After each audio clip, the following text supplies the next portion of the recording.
let's build one of the OG magical girls with Usagi Tsukino, better known as Sailor Moon. Because this is D&D builds where we have an outlet to make all sorts of ridiculous Dungeons & Dragons characters and stop driving the people in our lives insane with them. There's a recent addition to Dungeons & Dragons 5th edition with the recent Dragonlance book, and it inspired me to make this build. But there's definitely one massive downfall of this build that I will touch on at the end. But for now, let's pick a race. The main protagonist of Sailor Moon happens to be a very normal human, so we're going to grab human variant. This allows us to grab a feat right at first level, so we're going to grab Inspiring Leader. This requires you to have a charisma of 13 or higher, but it gives you the feature that allows you to spend 10 minutes inspiring your companions, boosting up their resolve to fight, and when you do so, up to 6 friendly creatures, which can include yourself, gain temporary hit points equal to your level plus your charisma modifier. Then when it comes to a background, I just had to choose one of the student backgrounds from Strixhaven, A Curriculum of Chaos, but there happens to be a background called Prismari Student that gives skill proficiencies in Acrobatics and Performance, and that seemed way too fitting, so I had to go with it. This background also expands your spell list, granting additional spells to choose from as long as you have some spellcasting ability. Then when it comes to stats, using point buy from the player's handbook, we'll go ahead and dump strength and boost dexterity up to 14. Then we'll take our constitution, bump it to 15, and then get a +1 from being a human variant. This helps to boost our health while at the same time improving any concentration we need to do on spells. Then we're going to take our intelligence,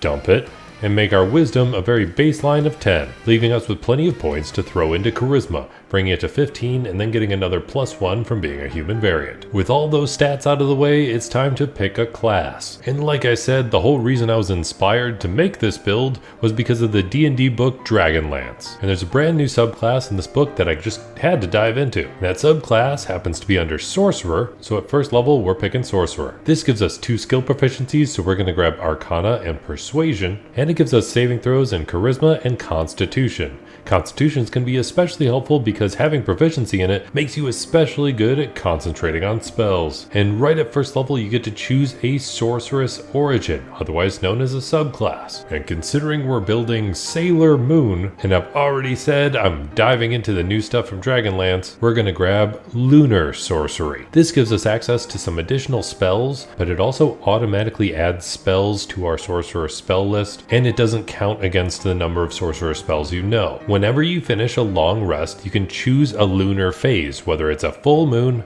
new moon, or crescent moon. And each one has their own particular features, full moon being a bit more about shielding and maybe dispelling magic or helping to restore somebody, a new moon being a bit more sinister and dark since you can't really see a new moon, and then the crescent moon being a bit more about the idea of transition, granting some spells that we're definitely going to take considering Sailor Moon is all about that crescent moon symbol. So when you decide to pick crescent moon, at first level of Sorcerer you get access to the spell Color Spray. If you happen to use a first level spell from your Lunar Sorcery spell list, you can do so once without expending a spell slot. Additionally, no matter any particular type of moon that you choose, every Lunar Sorcerer gets access to Moonfire, granting you the cantrip Sacred Flame, which also doesn't count against the number of Sorcerer cantrips that you know. Usually the spell can only target one person, but this feature allows you to target 2 creatures as long as they're within 5 feet of each other. And speaking of all that spell casting, sorcerers learn tons of spells, but I don't want to waste a ton of time on that. So unless there's a spell that's particularly notable,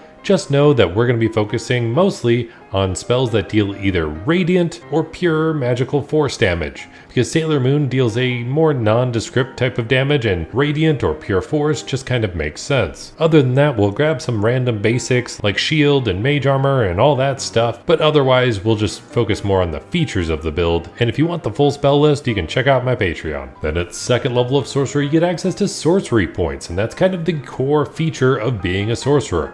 You have a number of sorcery points equal to your level in Sorcerer going forward. You can use these sorcery points to either give you more spell slots if you want to cash them in for that, or you can do the reverse and cash in your spell slots for sorcery points. You can use those sorcery points for things other than spell slots at level 3, when you get access to Metamagic, allowing you to have some unique ways to alter and twist your spells. You have to choose 2 ways that you might want to do it in the future, but you gain additional choices as you level up in Sorcerer. We'll grab Twin Spell just to start, allowing you to cast a spell that targets only one creature and make it target 2 creatures, and Quicken spells. So that way if there's a spell that has a casting time of 1 action, you can spend 2 sorcery points to change the casting time to 1 bonus action. Also at 3rd level of Sorcerer, you get access to 2nd level spell slots. And as a Lunar Sorcerer, that automatically gives you Alter Self, being a Lunar Sorcerer of the Crescent Moon, which is especially fitting for Sailor Moon because you need that magical girl transformation. Then at 4th level of Sorcerer, we get an ability score improvement, so we're just going to boost up our Charisma by 2 points.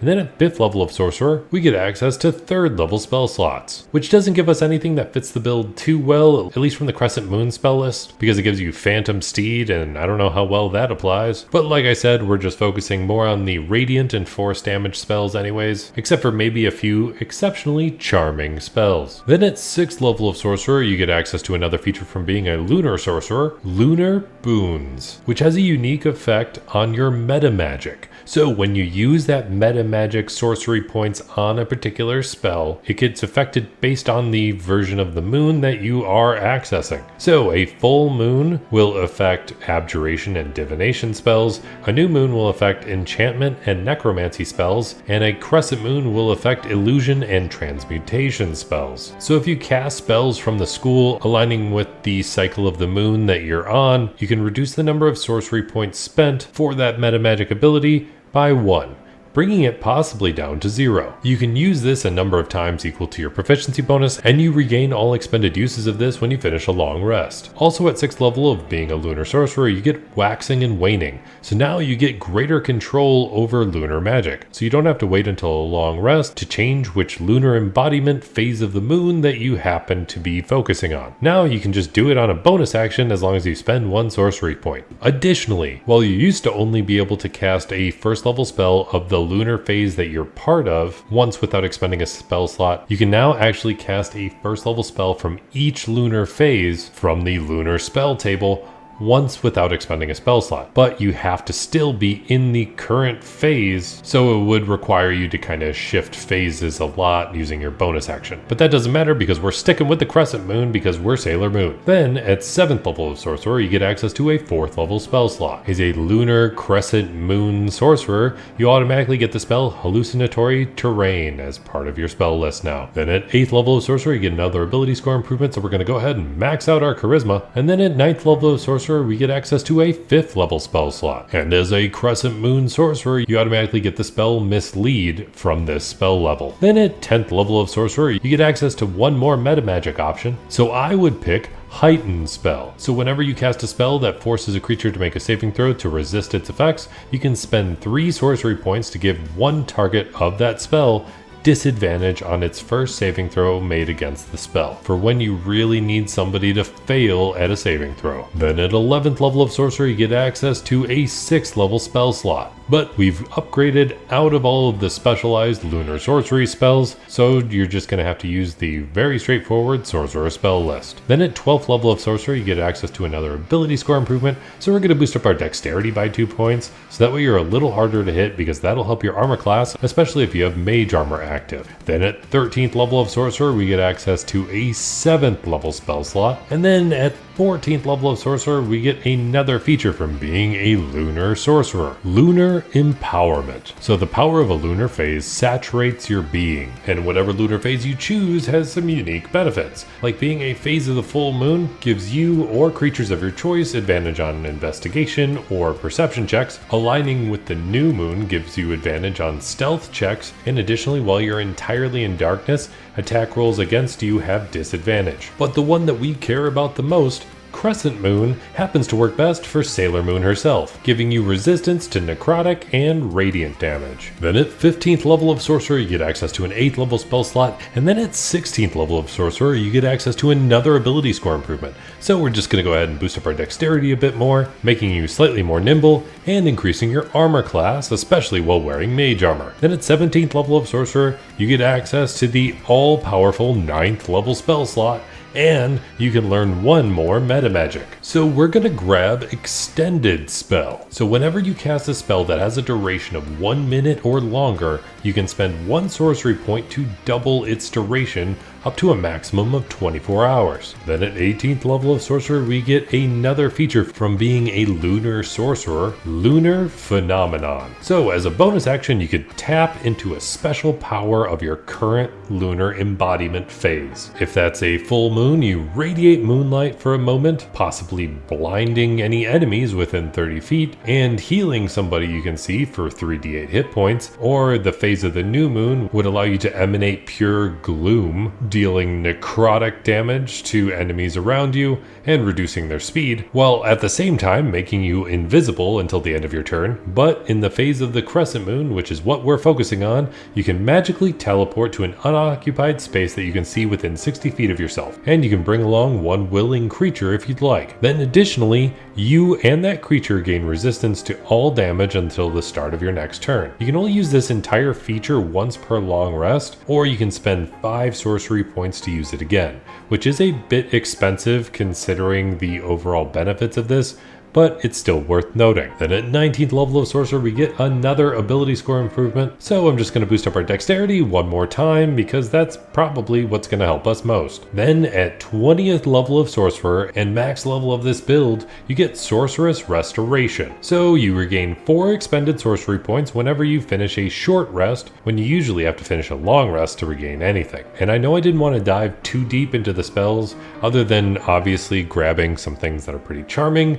some basics like mage armor and shield, and anything that deals force or radiant damage, but there's one spell I cannot help but mention, because sometimes Sailor Moon has to go beyond the basic magical girl transformation and sprout some wings and wield a sword, so there's a spell that'll help with that called Tasha's Otherworldly Guise. You can cast it as a bonus action, and it usually only lasts a minute, but you can use that Metamagic to use extended spells, so it'll last at least 2 minutes, and this spell makes you immune to fire and poison damage, or radiant and necrotic damage, while also making you immune to the poison condition, or the charmed condition, and of course it grants you spectral wings, which is part of why we wanted this, granting you a flying speed of 40 feet and giving you a +2 to your armor class. Finally, you can make weapon attacks using your spellcasting ability modifier. So if you want to swing a sword, you can use your charisma for it, and you can attack twice instead of once. But since I did mention a spell that you should get,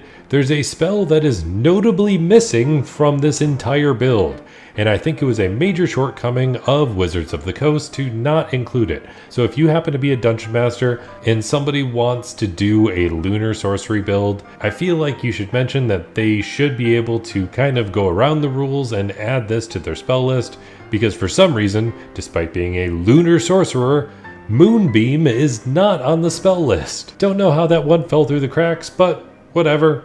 It happens. Let me know what you think about this build in the comments down below, and if you want access to the character sheet for this build, which will include the entire spell list, or access to the character sheets for any of my other builds, which I build out on D&D Beyond, feel free to check out my Patreon, linked in the description down below. Just like the especially awesome Z13, Bad in Person, Viral Naravar, Caleb Roan, Yaksha Senpai, the Dino 21, Kilon, and Salvador. Or going above and beyond that is my Dungeon Master level patrons that I actually play D&D with. Braden Aldridge, Connor Kitchen, Daniel Galvin, Ramirez Games, Michael, Eric Wade, GameStake, Tristan Bennett, Benjamin, Devin Happy, and Heyo. And then finally, going above and beyond anything else, is my God tier level patron who is just such a massive contributor to this channel, I cannot thank him enough. And that's Kilo. He's one of my OG patrons, and I can never forget to mention him. If you made it all the way to the end of this video, let me know by hitting that like button, and I'll be here hoping you roll at least 3 nat 20s in your next D&D session, especially if you want to pull off a over-the-top magical girl transformation and play as Sailor Moon in D&D.